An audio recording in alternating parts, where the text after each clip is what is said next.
Good afternoon. Today we're going to be looking into a topic that will not be in our final test, but will be in the remaining ALEKS item, which we have in section 8.3. But I'm going to look briefly into this topic, and then we'll cover some of the bases regarding the fourth and final test. And just looking at what we have concerning partial fraction decomposition. Now, back in chapter R, we looked at combining fractions that, say, had unlike denominators, and we did the stuff like finding the least common denominator, and then we looked at adding the fractions after writing in terms of the least common denominator and putting together as a single term. With partial fraction decomposition, we're looking at it going in the other direction, where you're looking at essentially what difference or what fractions will be such their sum or difference will form the given ratio. And for what we have as a sample, we have 6 all over x squared plus 4x plus 3. And this ratio can be made up by two particular fractions. And with the partial fraction decomposition, so we have with this ratio, in terms of partial fraction decomposition, we're going to have the denominators of what will be referred to as partial fractions to consist of the factors that make up what we have with x squared plus 4x plus 3. And so looking at initiating the process, so we have with 6 over x squared plus 4x plus 3.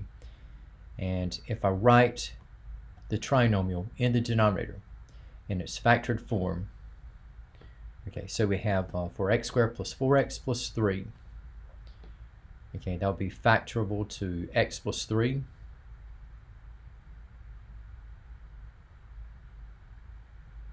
times x plus 1. And we have with the factors, we're going to have partial fractions. One that's going to have the denominator of x plus 3, and the other which will have x plus 1 at the bottom. So we have just setting the stage here. And it doesn't matter which denominator comes first, but we'll say we have x plus 3. So we'll have a over x plus 3 plus b all over x plus 1. And we're looking at trying to solve for a and b. So we have for this setup, now so we have the factored form of the overall fraction. We have 6 over x plus 3 times x plus 1. Again, we have equal to a over x plus 3 plus b over x plus 1. And what we're going to do is establish a linear equation such that we will be able to solve for a and b. And what I mean by this, I'm going to clear away the fractions so I can multiply all the expressions out by both x plus 3 and x plus 1.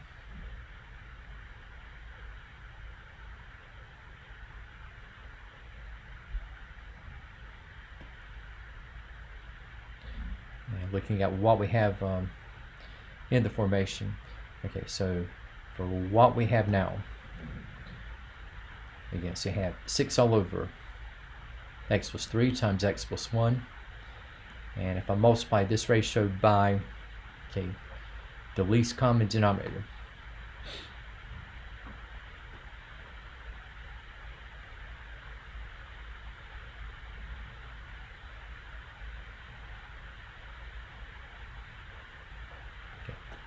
so we have x plus 3 and x plus 1 will completely cancel. And looking at applying the same treatment for a over x plus 3 and b over x plus 1.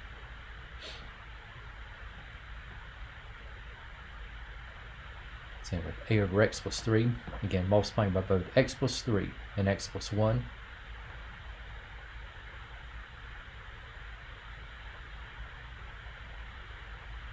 Now for a, we're going to have x plus 3 to cancel out, but you're going to have a to ultimately be distributed over the quantity of x plus 1. Now for B, you're going to have the reverse situation.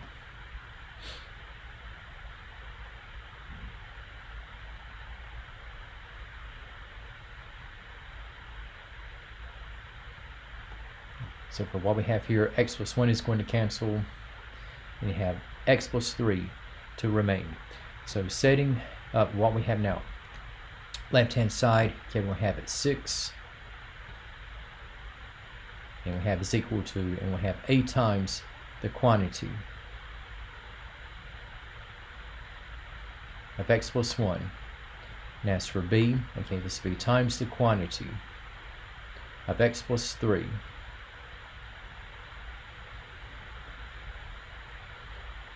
And looking at what we have right now, okay, so you have A and B, okay, those are two unknowns, and we're trying to discover, okay, just what the corresponding values will be in this partial fraction decomposition, and creating a pathway to solving for either A or B first. What we can do, if we're looking at, let's say if we want to determine what the value of A is first of all, okay, if you notice, okay, I can eliminate the presence of B, where it is multiplied by the quantity of x plus 3, and think of zeroing B out. Okay, so if I have like x plus 3 is equal to 0, I can set x to -3.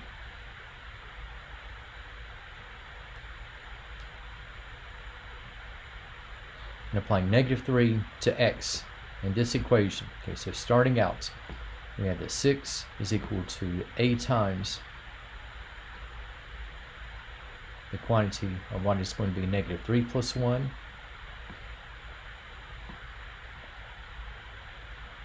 plus b times the quantity of -3 plus 3. If you notice, okay, -3 plus 3 will zero out. Okay, so the presence of b is going to be eliminated.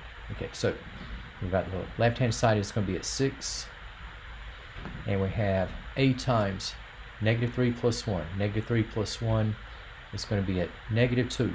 So 6 is equal to -2a.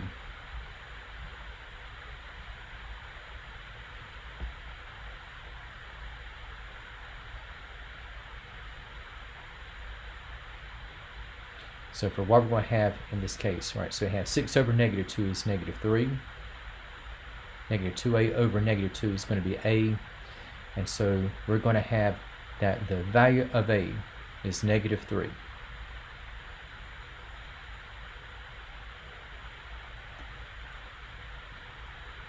Right, so I have a. Now turning the tables and eliminating the presence of a in order to solve for b. Okay, alright, so I eliminated b first of all, setting x plus 3 to 0. Now looking at solving for b, I can eliminate the presence of a. So envisioning setting x plus 1 equal to 0, and we'll have that x is equal to -1.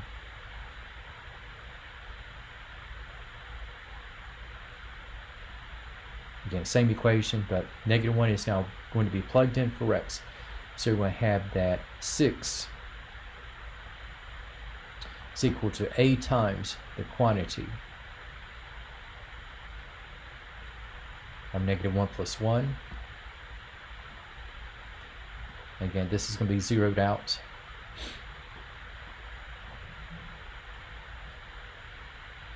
You have plus b times the quantity of -1 plus 3.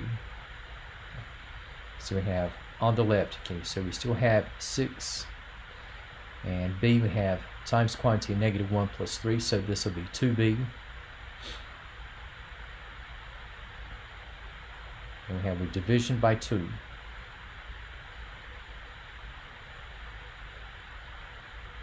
Then we have that 3 is equal to b.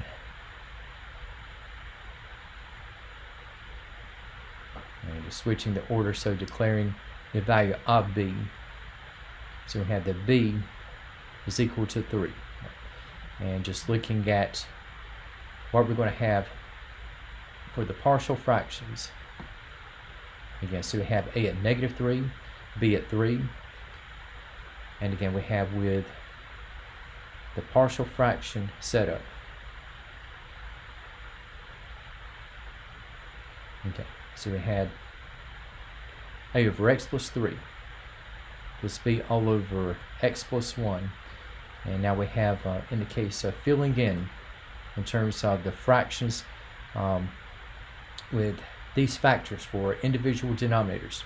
Okay, that will add up to 6 over x squared plus 4x plus 3. It's going to turn out that, okay, with a at negative 3 and b at 3, we're going to come out to negative 3 over x plus 3 plus 3 all over x plus 1.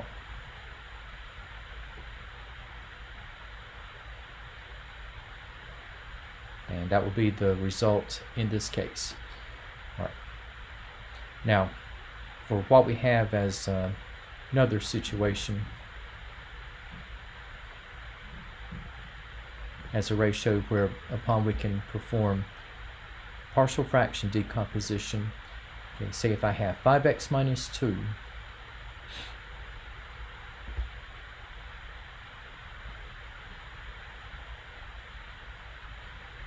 all over x squared minus 4. Okay, so the denominator, okay, we're going to have a difference of squares.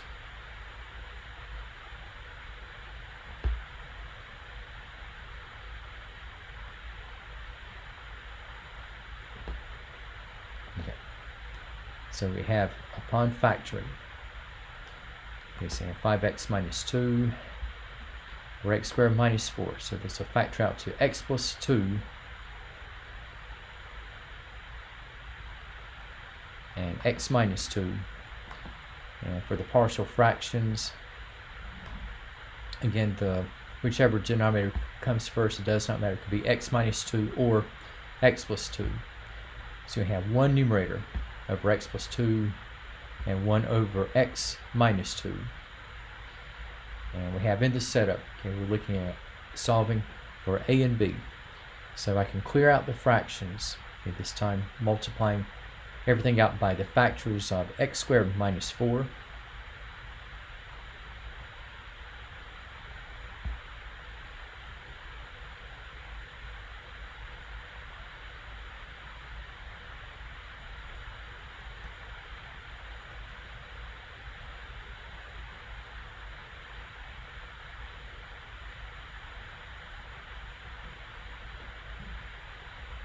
Now looking at clearing out the fractions.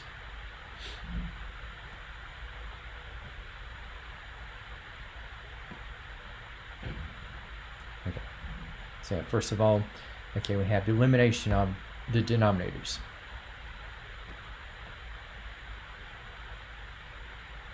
Must be multiplied by both x plus 2 and x minus 2.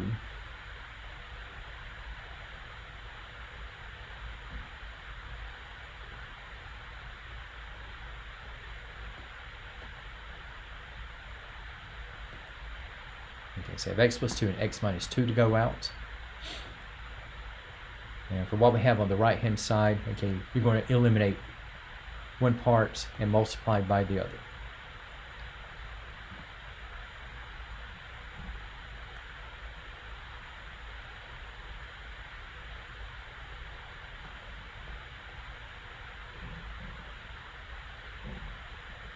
Okay, so you have for a over x plus 2.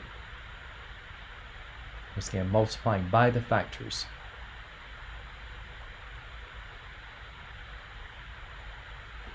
So now we'll have x plus 2 eliminated, and a is going to be distributed all over the quantity of x minus 2, and for b, it'll be the other way around.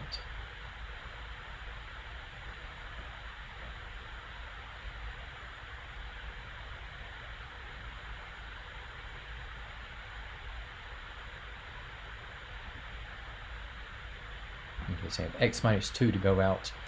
All right, and now just setting the stage, okay, transitioning from an equation between fractions, okay, to where we're going to have the coefficients in direct terms. So we have on the left, okay, x plus 2 and x minus 2 go out completely.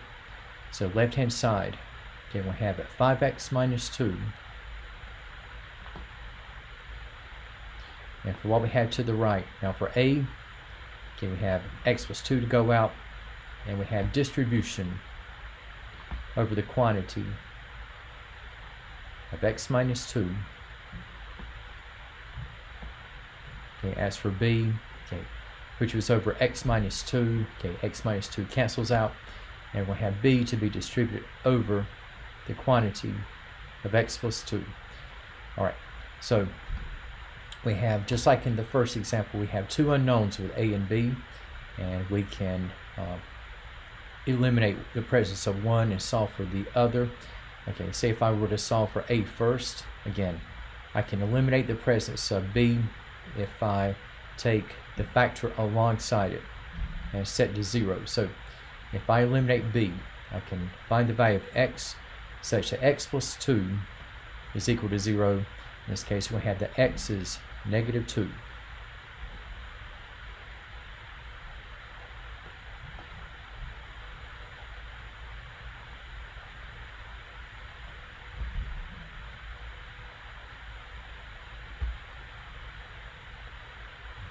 So filling in negative 2 for x, and notice I have this time x on both sides of the equation.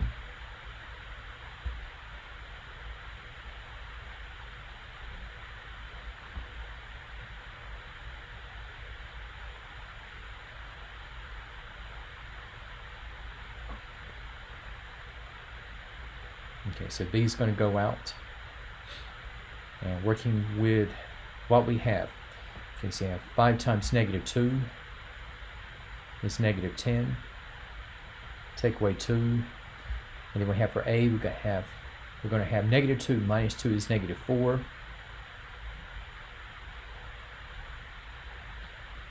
Now we have negative 10 minus 2 is going to be negative 12. And we have that negative 12 is equal to negative 4a.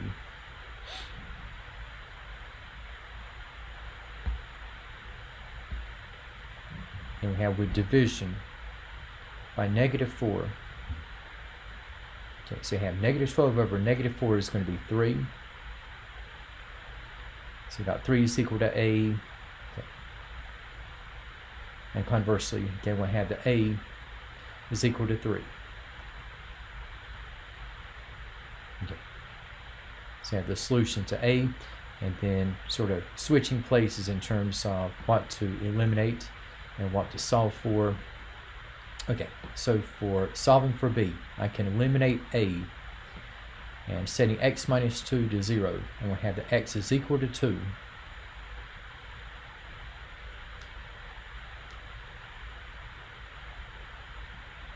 And we have in the equation going back. So we have 5 times 2 minus 2.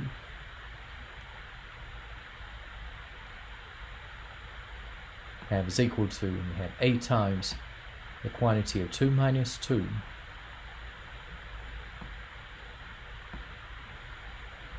plus b times, okay, the quantity of 2 plus 2. Okay. So a is going to go out, working with what we have now. So 5 times 2 is positive 10. We have minus 2 for b. We have 2 plus 2 is 4. And the right hand term, okay, we have at 4b. So you have 10 minus 2 is 8.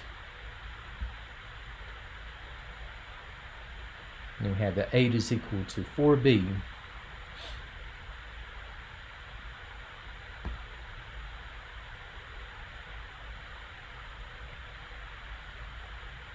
And we have with division by 4. Okay, so it's going to turn out that for the value in b, okay, that is going to end up at 2.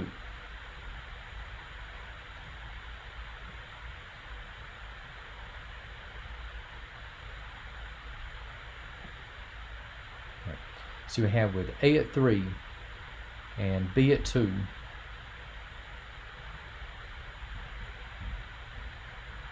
Again, we have with the setup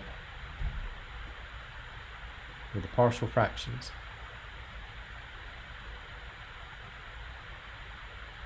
Okay, now we have our values for a and b, and so filling in it's going to turn out that for 5x minus 2 all over x squared minus 4, we have for the partial fractions. Okay, so you have a is at 3, b is at 2. So 5x minus 2 all over x squared minus 4 is going to be equal to 3 over x plus 2 all over x minus 2.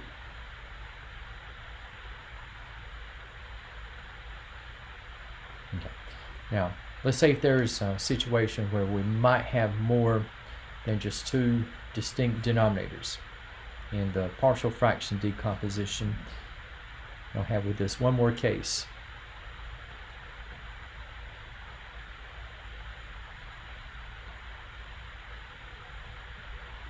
Now let's say that if we have, for the ratio, okay, if I have 3x squared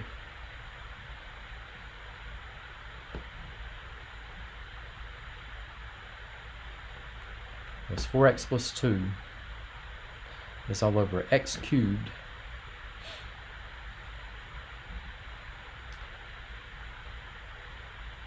plus 2x squared plus x.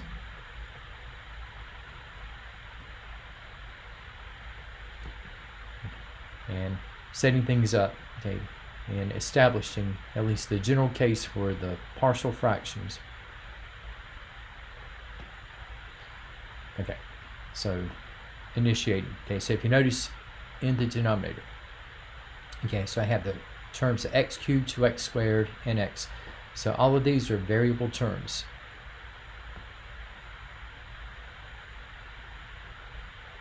So I can start out by factoring out x. Okay, so I have x times, okay, the quantity. Okay, so I have x squared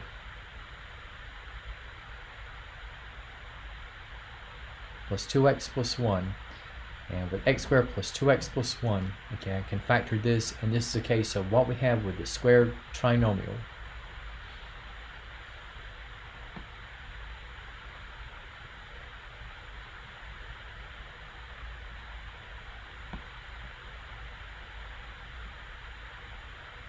So for x squared plus 2x plus 1, you have x plus 1 times itself. So you can say we have x plus 1 raised to the second. Right. And now for the partial fractions, what's going to happen here is that we have x as its own denominator. Now for x plus 1, okay, notice that this is squared. And this is going to be what is referred to as a repeating linear factor. Okay. And what's going to happen here is that you're going to start in first order with a linear factor that repeats. So you have like b over x plus 1. And you'll keep applying until we get to the original degree, or the display degree of the repeating linear factor. So we need only go so high as x plus 1 to the second.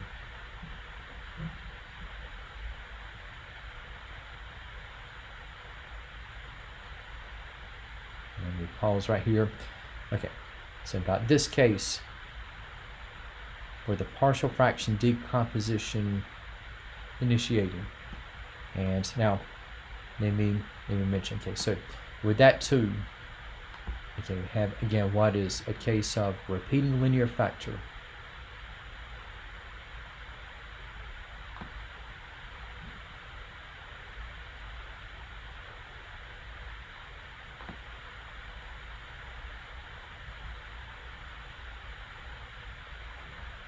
Now I'll just mention, okay, let me give just an example, okay, like in terms of how I got to x plus 1 and the square of x plus 1. So we have like a case of partial fraction decomposition setup. Like if I had something like 2x plus 3,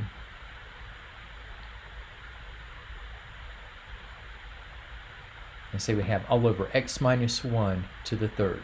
Like x minus 1 will be a repeating linear factor, and notice we have this is going to be a third order.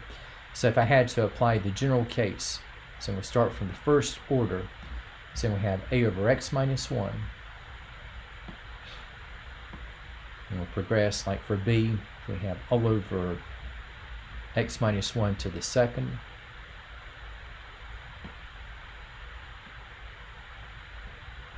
And for c, okay, we have x minus 1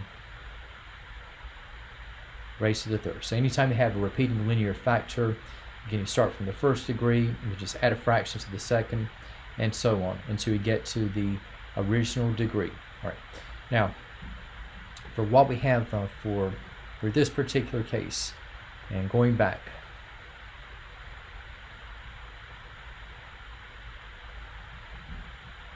okay, so we've got a over x, b over x plus 1, and c all over x plus 1 to the second.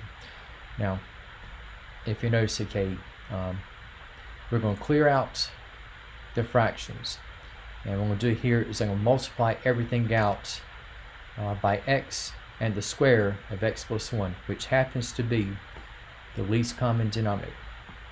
So if I multiply by x and the square of x plus 1,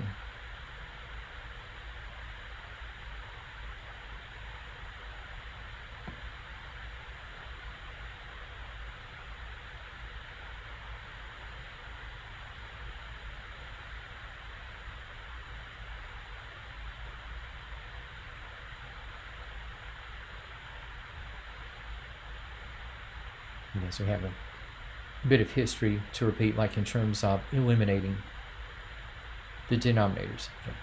And so for what we have on the left-hand side,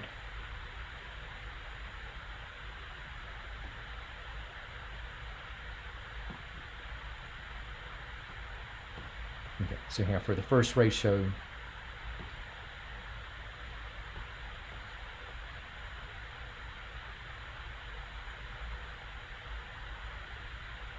so I'm multiplying by x and the square of x plus 1. So we have a complete elimination. Now for what we have with the terms on the right. Okay, so you have with a over x. Let's create a bit of room here.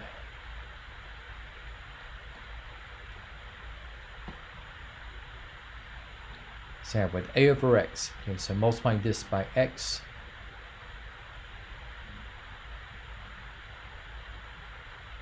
And the square of x plus 1. Okay, now we're going to have x is going to be eliminated, but you have the square of x plus 1 to remain. So I'm just going to go ahead and put down what we have so far. Left-hand side, okay, we're going to have 3x squared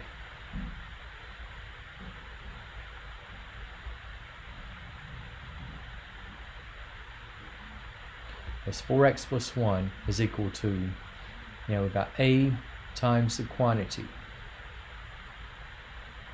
of x plus 1, where x plus 1 is going to be squared. Now for what we have in the case of b over x plus 1, this is perhaps the trickiest one among the trio. Okay. Now we have again multiplying by both x and the square of x plus 1.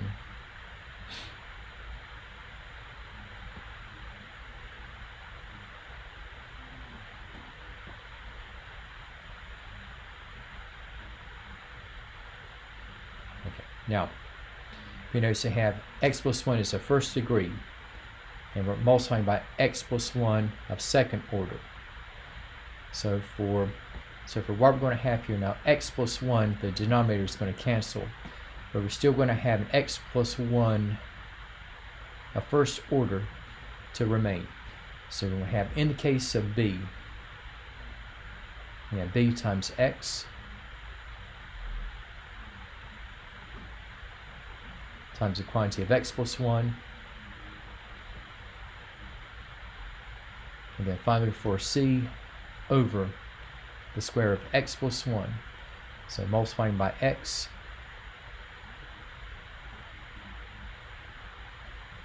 and the square of x plus 1. Okay, so we have x plus 1 squared. This will go out, and c is going to be distributed. We're just going to multiply x. Okay, so this is going to be our setup equation. And now, looking at what we have in the process. Okay, notice, okay, we have three unknowns, okay, with a, b, and c. And there are only two factors that we have in x, one being x itself and the other x plus 1. And I can create a pathway to solving for a, b, and c. First of all, I can solve for a, okay, because we have with x alongside b as well as c. Okay, I can set x to 0.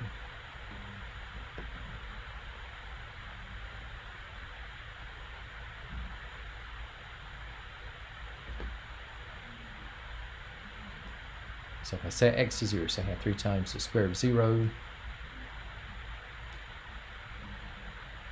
That's 4 times 0 plus 1. And on the right,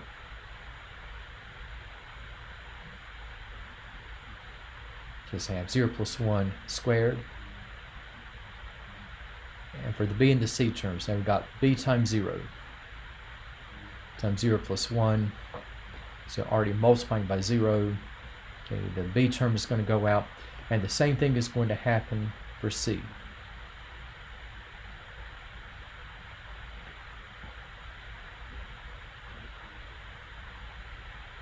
And so for what we have in the process, okay, so you got 3 times 0 squared is 0, 4 times 0 is 0. Now we got 1. 0 plus 1 is 1. 1 squared is 1. So you have that 1 is equal to a. So we have that a is equal to 1. Right. So I set x itself to 0.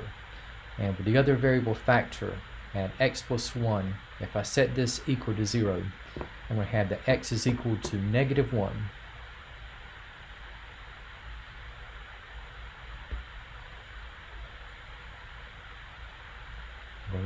I'm going back to the equation. Okay, so we got 3 times the square of negative 1 is 4 times negative 1, followed by the addition of 1 to the right.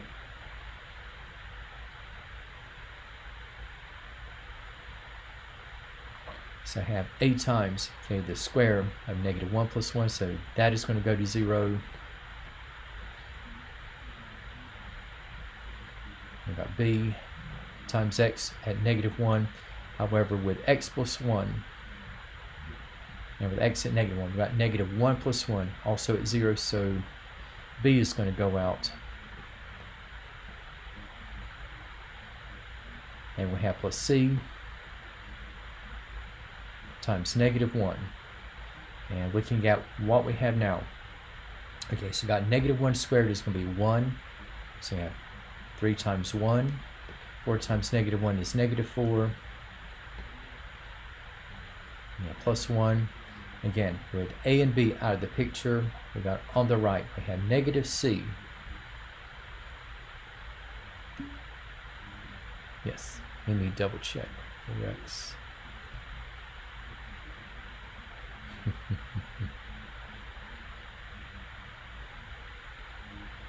Ah, 2.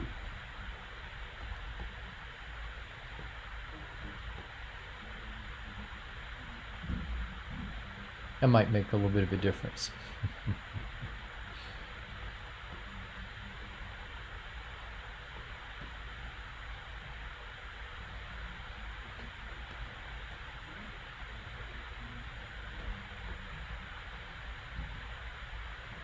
Thank you.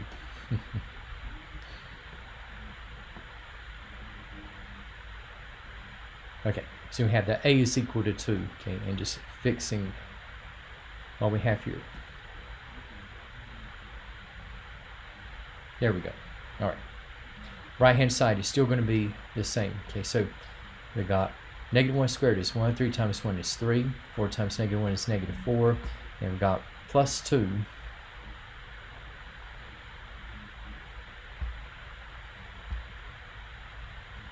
And we have is equal to negative c, 3 minus 4.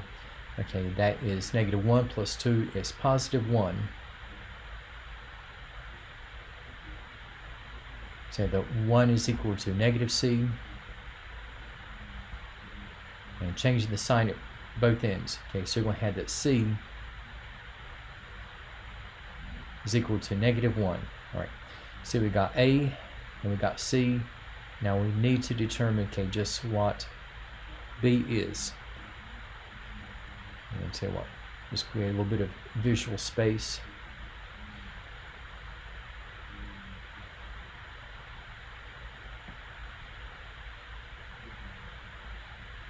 Okay, so we're going back to this equation, and I have used up the zeros of 0 and -1. Now what I can do is choose any value for x and following through. And generally, I like to keep the absolute value as small as possible and still be able to work with an integer.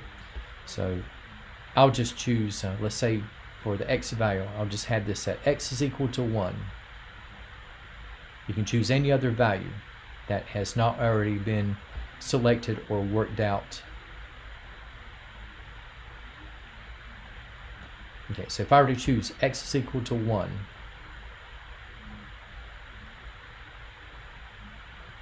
and going to this equation, so 3x squared, so 3 times the square of 1 plus 4 times 1, plus 2, and a we've already determined. I'll get to that in just a moment. Okay, so I have 8 times 1 plus 1 squared. Got b times 1 times quantity of 1 plus 1 plus c times 1. So we got 1 squared is 1, so we have 3 plus 4 plus 2. And got 1 plus 1 is 2, 2 squared is 4, so we have 4a. 1 plus 1 is 2 times 1 times b, so we got 4a plus 2b. We got c times 1, so we have c. Now we got 3 plus 4 plus 2 is going to be 9. Okay, now we have a at 2. And b we're looking at solving for. And c we have at -1.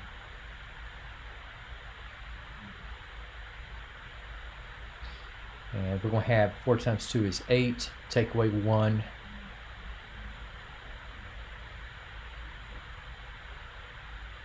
Okay, so I have that 9 is equal to 7 plus 2b.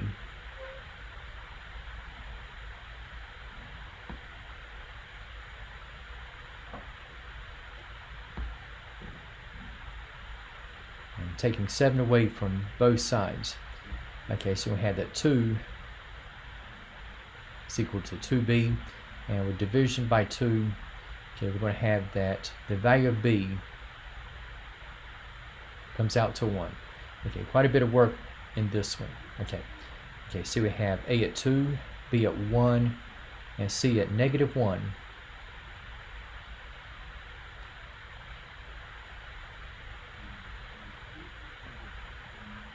And for what we have in the case of the spread here,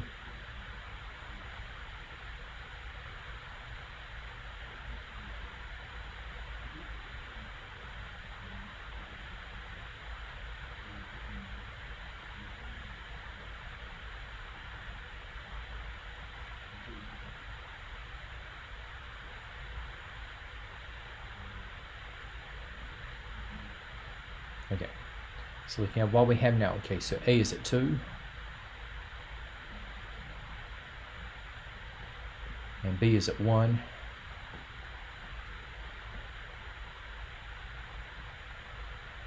and for c over the square of x plus 1, now c we have at -1, and so I just write this in terms of subtracting.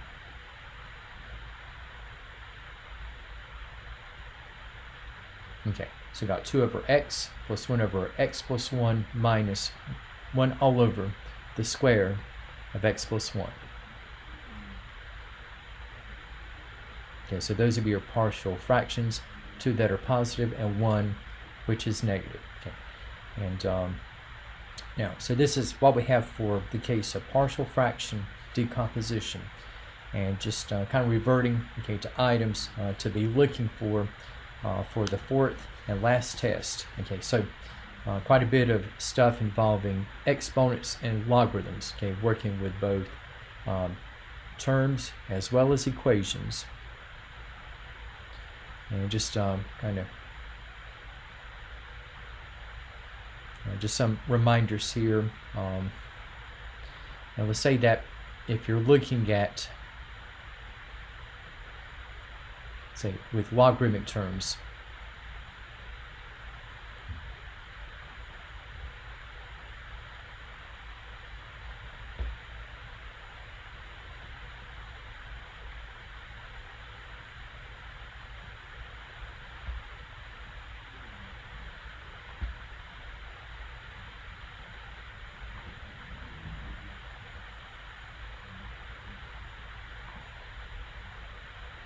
so if I were to write the sums and differences of logarithms, and we'll say that we have a term, and we'll just let this be a natural logarithm.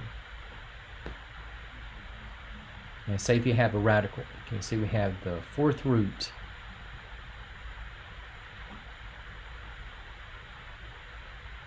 p times q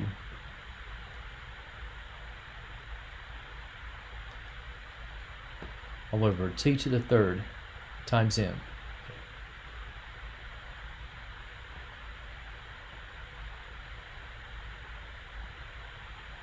So for what we have here, okay, so I have a radical, and I have two factors within the radical. I'm just going to take this one step further.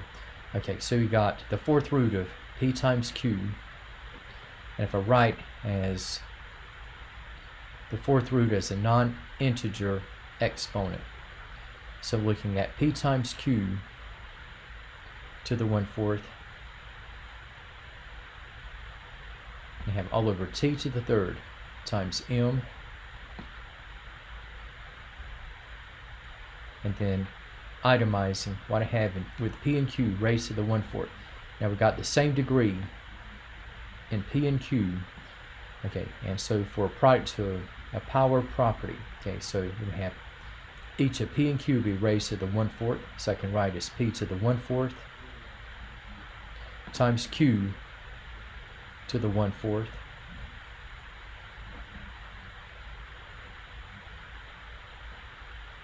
we have all over t to the third times m. Okay. So the radical has been taken care of, and now looking at converting in terms of the operation of addition as well as subtraction. And again, I'm going to work with the terms at the top. Okay, so with p and q to the 1/4 at the top, okay, as their own attachments, okay, we'll have positive natural logarithmic terms involved. So we have the natural logarithm of p to the 1/4 plus the natural logarithm of q to the 1/4, and we have with the variables t and m in the denominator, okay, as their own attachments. Okay, those are going to be negative natural logarithmic terms. Okay, so minus the natural logarithm of t to the third. We have minus the natural logarithm of m. And then finally we have converting from exponent to coefficient.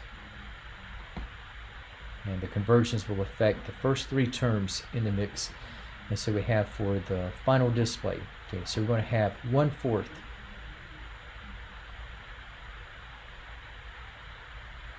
of the natural log of p, and we have plus 1/4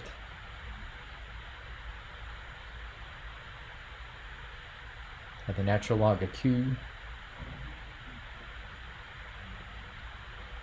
We have minus 3 times, okay, the natural logarithm of t, and again we have minus the natural logarithm of m.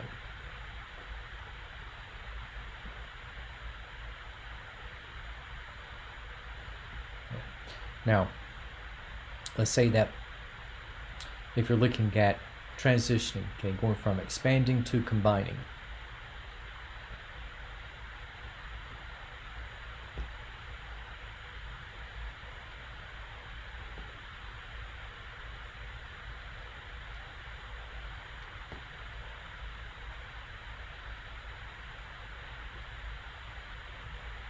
Okay, so if we're looking at writing as a single logarithm, and we just have an assortment of terms, so we have 6 times, let's say I had the base 10 log of x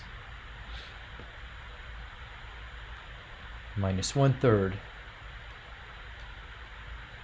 of the base 10 logarithm of y, and so we have minus 2/3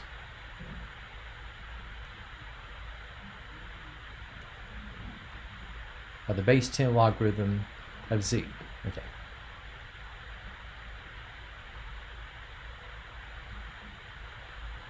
Okay. And looking at combining. Okay, so there's nothing,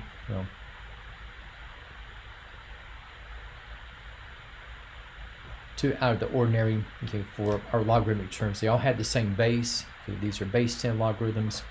And if I write as a single logarithm, okay, so you have coefficients. Before we went from exponent to coefficient, and with combining, we're going to go in the other direction.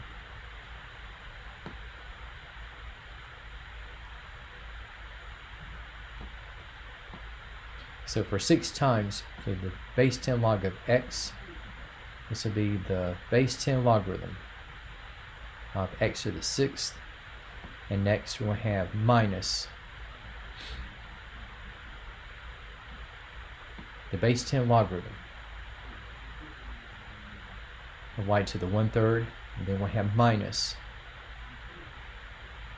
the base 10 logarithm of z raised to the 2/3. Okay, and looking at expressing as a single base 10 logarithmic term. Okay, so we have in the mix, so we have one positive base 10 logarithm and 2 terms that are negative. Okay, so x to the 6th stems from the positive, so that attachment is going to go in the numerator. And with y to the 1/3 and z to the 2/3 coming from negative logarithmic terms, okay, those items in the consolidation will be in the denominator. So we have y to the 1/3 and z to the 2/3. Okay, and another way that you could express this, I know Alex accepts, and when I say Alex does accept, like just the non-integer exponents. But another way that you could write this is if you were to consolidate, say, the non-integer powers and express as radicals. Okay, so you've got thirds, 3 in the denominator. So this will make reference to cubic roots. So we can say we had the base 10 logarithm of the cubic root of y to the 1st times z to the 2nd.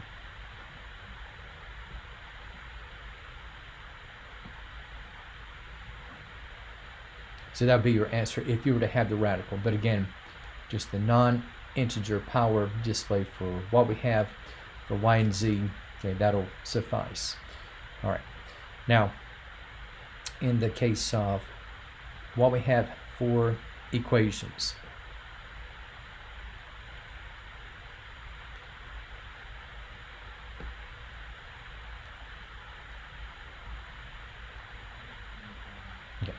in case of solving for x, okay, let's say that if you have an exponential equation that has a common base, so you have like 27 to the x minus 4 is equal to 9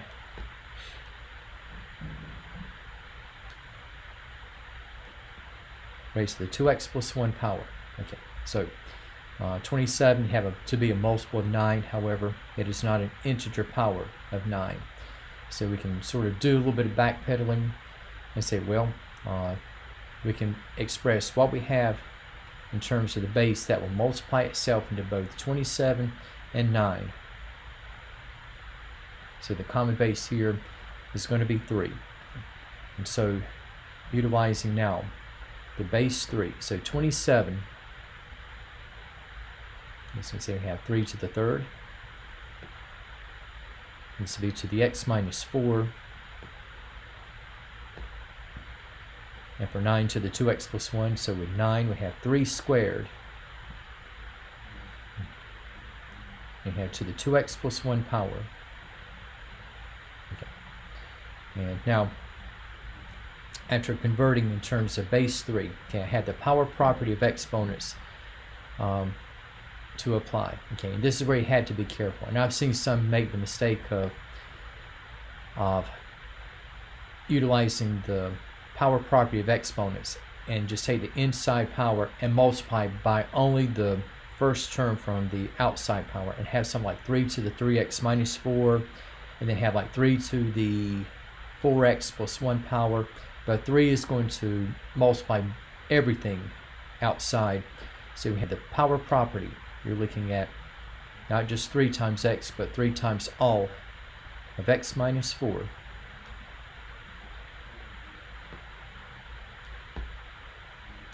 We have to the right, okay, so we have inside 2, and this will be multiplying all of 2x plus 1.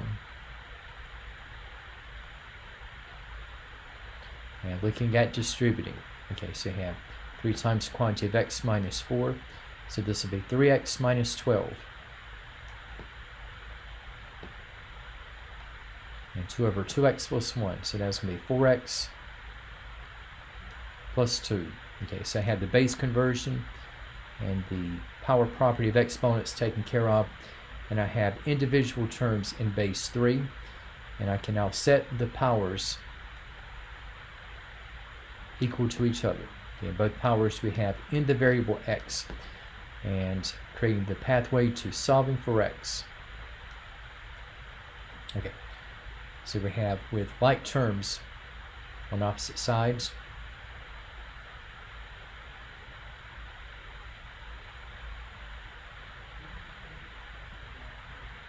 Okay, so I have 3x and 4x, and just take out the smaller variable term. And simultaneously, I'll just have the constants on the left-hand side. So I'll just move the 2 over. And so for what we're going to get here, we got negative 12 minus 2, so this will be negative 14. 4x minus 3x becomes x.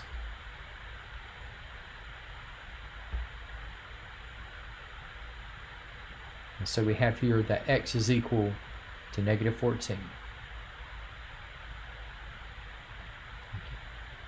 Okay. So I have a case of an exponential equation that shares a common base. Now, let's say if you have an exponential equation that doesn't have a common base. And we'll say that we have here, okay, we have something like 2 to the x is equal to 70. And for this one, okay, so for 2 to the x equal to 70. Again, there's no common base, but I have the variable exponent x on the left-hand side of the equation.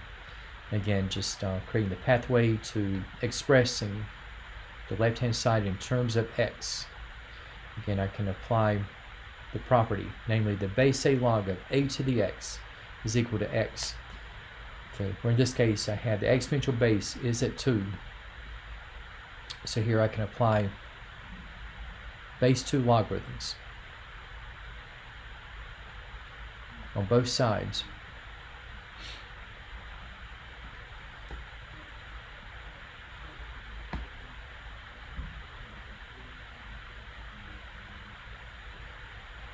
Okay, so for the base 2 log of 2 to the x, okay, that is equal to x.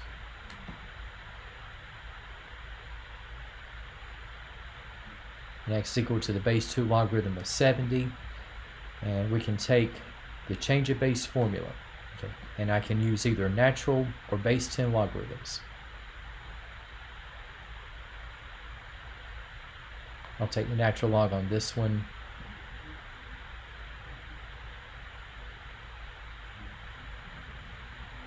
And say to about the nearest 4 decimal places. If I take natural log of 70 divided by that of 2, then we have about a 6.1293.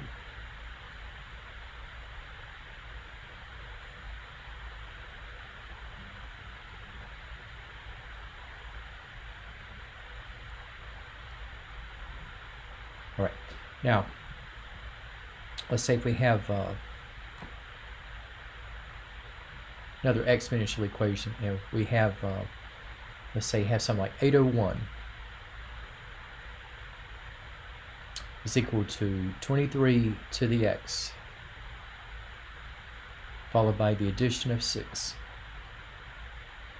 Okay, so you have a single term with a variable exponent, and this time we have on the right hand side of the equation where we have 23 to the x. And what I can do is that I can just isolate 23 to the x and just move the 6 over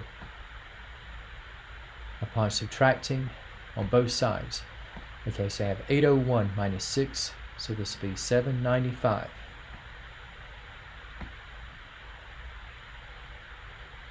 And I have is equal to 23 to the x. Okay, and we can just switch the order, like b is equal to A is equal to B format.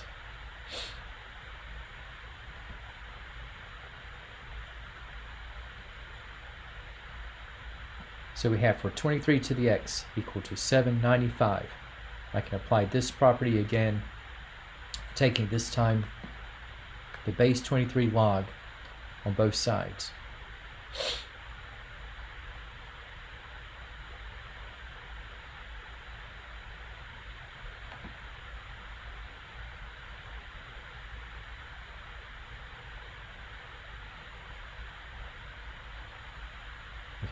So I have matching bases on the left.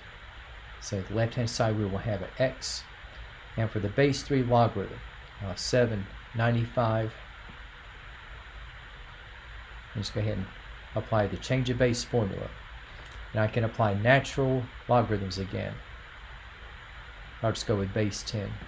Doesn't matter, still come out to the same value.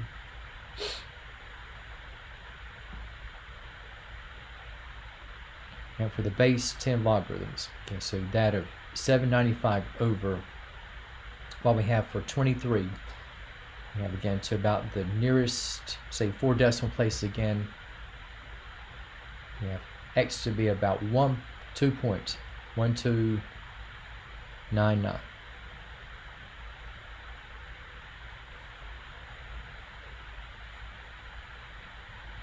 All right, now, and just kind of transitioning over to what we have with properties of logarithms. I'm going to give you a bit of an equation that is out of the norm. Okay, and this will be like a quadratic equation in terms of the exponential base e. And now the first steps, the purpose. Okay, I'm not so much interested in the first steps as I am for what we have in following through. And let's say we have like e to the 2x minus 6 times e to the x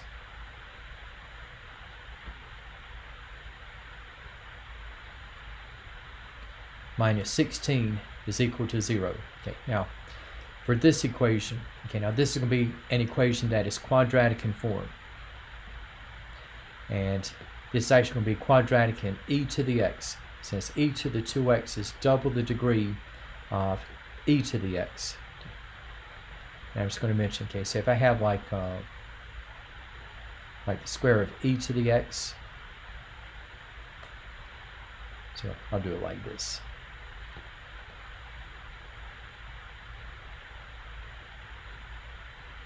Like e to the x times e to the x.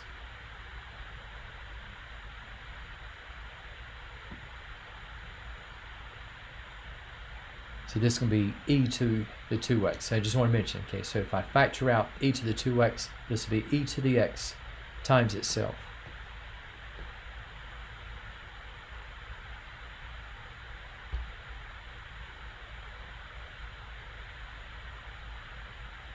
Okay, now for the coefficients, okay, we are looking at last coefficient negative 16, and kind of like with just the regular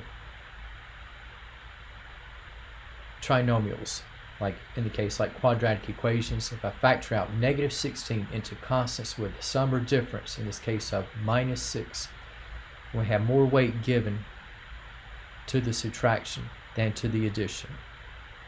So here we have e to the x plus 2 times e to the x minus 8. So just kind of backtrack it. E to the x times itself is e to the 2x.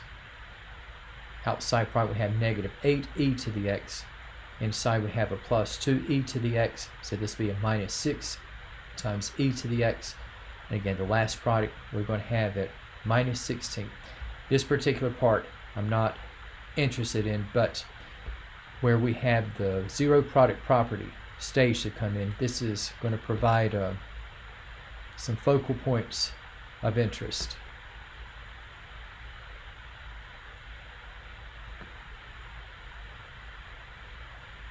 Okay, so we have e to the x plus 2 is equal to 0. So I have an exponential term with e to the x.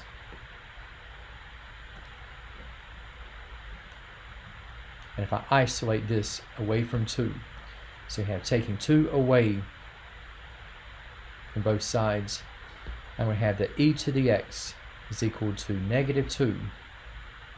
And if I go ahead and try to solve for x, okay, so for e to the x equal to negative 2, I can change e to the x to just x.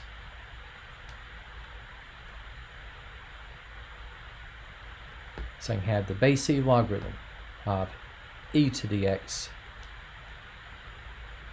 is equal to the base e logarithm of negative 2 and base e logarithm of e to the x, that will go to x, and base e logarithm, we're trying to say that we have the natural logarithm of negative 2. But here's the thing about this item.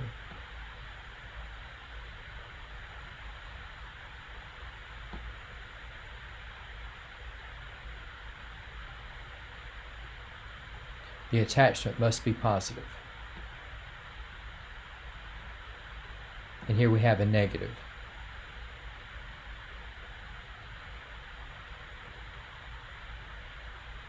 So for this part of the zero product property, okay, we have for x, there's going to be no solution.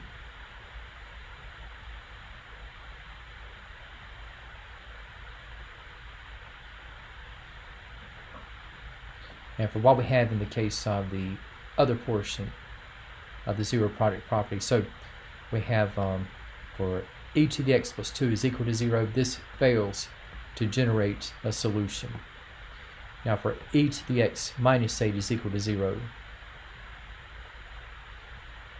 So if I add 8 to both ends, so we're now going to have e to the x is equal to 8.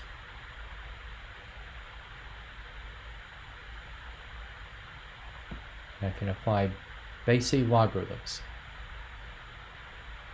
on both sides. Okay, so base e log of e to the x, that will go to x. Base e logarithm of 8, and say that I have the natural logarithm of 8. And so for that one, say to about the nearest 3 decimal places, this is going to be about 2.079. So we have one solution. Okay, with right at 2.079. All right, and now just a couple cases here, looking officially at logarithmic equations.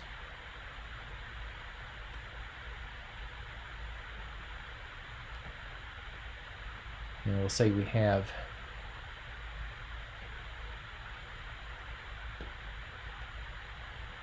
say I have 5 times the base 6 logarithm of 7w plus 1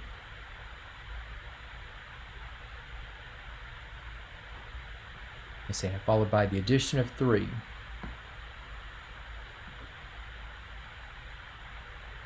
is is equal to 13. Okay, and what I have in this one, I tell you what, I've been looking at solving for x. I'll just keep it at x. Okay, the sample problem I had encountered involved the variable w. Okay, now for whatever I have for x, the attachment 7x plus 1 must be positive.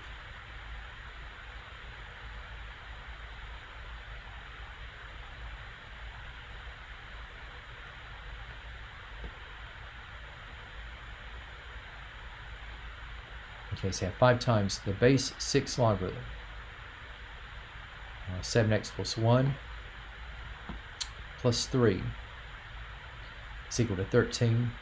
And if I isolate the logarithmic term, so I just move the 3 upon subtracting.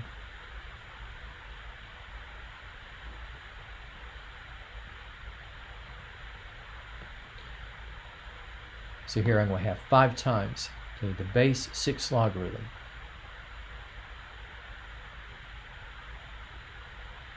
of 7x plus 1 is equal to 10. And what I can do here is I can take care of the coefficient 5 by division.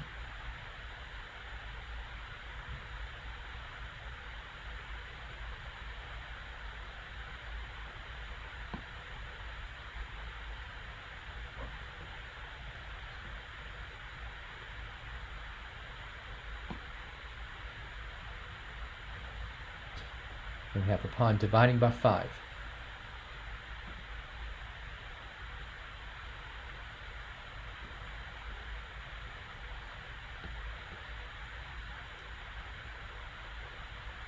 Okay, so left-hand side is going to become the base 6 logarithm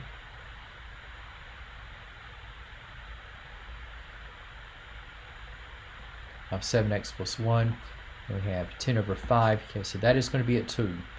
And for what we have in this situation, okay, is that, okay, we had the base 6 logarithm of 7x plus 1, and I have a single logarithmic term. And what I can do is I can eliminate the presence of the base 6 logarithm. Again, if I consider the second property of exponents, again, if we have a to the base a log of x is equal to x. So to utilize this particular fundamental, okay, I can treat both sides as powers to which the matching exponential base will be raised. In this case, we'll be looking at base 6.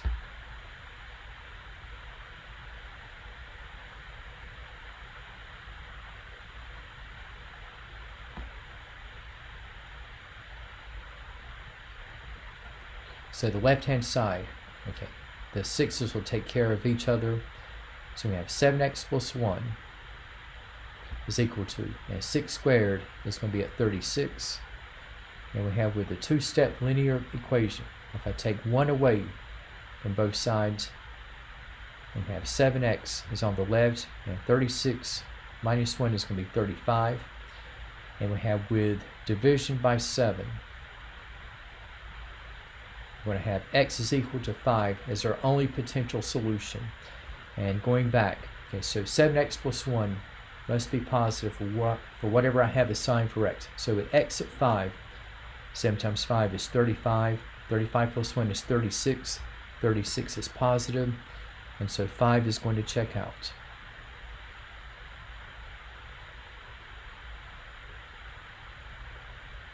And just kind of a reminder, for what we have, say if we have more than one logarithmic term in the same base, and we'll say that we have, and this one is a bit of a trick item. Now let's say we have base 2 logarithm.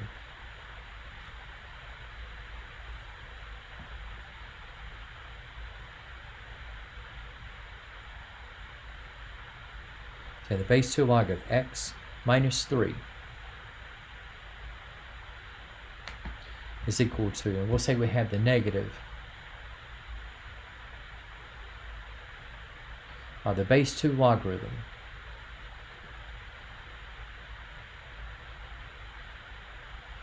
of the quantity of x plus 2.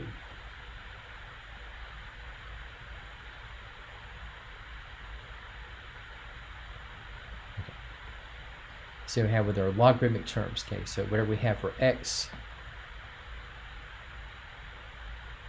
as well as x plus 2 must be positive.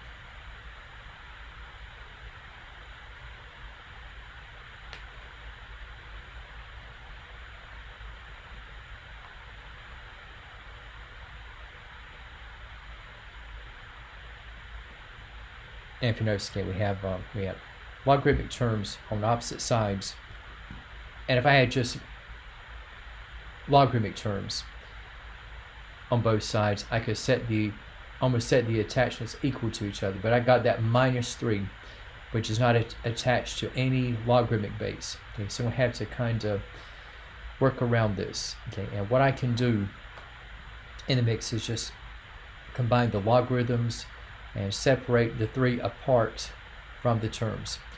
So what I'm going to do here is that, again, this is a bit of a trick item. I'm going to combine the logarithmic terms together.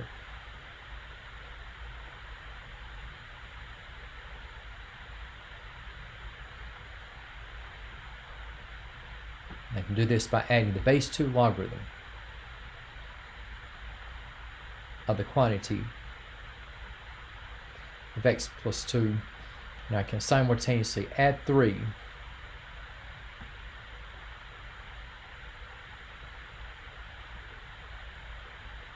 so negative and positive 3 go out, and again I'm removing the presence of any logarithmic term from the right hand side. So looking at assembling our logarithmic terms, so I have the base 2 logarithm of x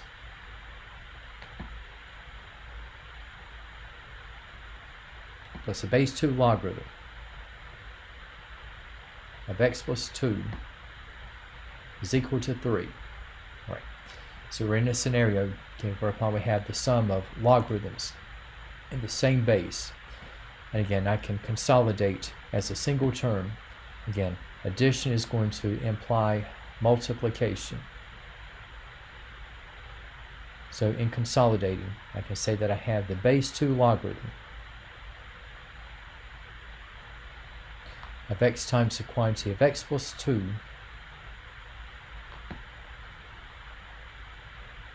is equal to 3. And for x over x plus 2, let's go ahead and be distributing. So we had the base 2 logarithm of x squared plus 2x. And we have this equal to 3. And so again, applying this property again to take care of the presence of any base 2 logarithmic attachment. Okay, I can treat both sides to which the exponential base 2 will be raised.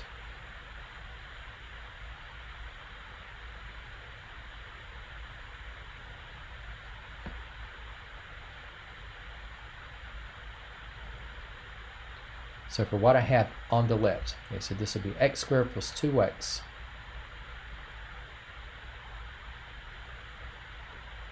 and to the right have 2 to the third. Okay, it's going to be 8.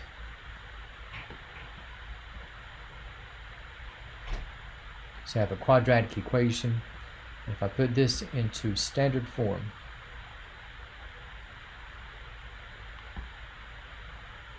so subtracting 8, we have x squared plus 2x minus 8 is equal to 0.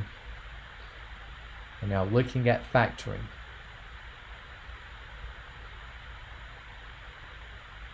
okay, so for factors of negative 8, whose sum or difference will be on the plus side at 2, we have more weight given to the addition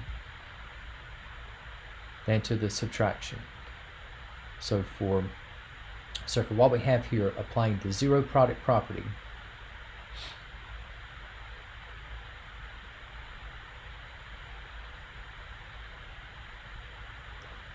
so if I have the x plus 4 is equal to 0, I'm going to have an apparent solution with x at negative 4. And if x minus 2 is equal to 0, Okay, so we have the x is equal to 2. And again, going back to what we have potentially for x, the attachments involved in the original setup must be positive. So with x at -4, guess what? Base 2 logarithm of -4 when x is required to be positive. -4 has already struck out. Alright, so instead of having potentially 2 solutions, it now comes down to determine whether we even have a solution.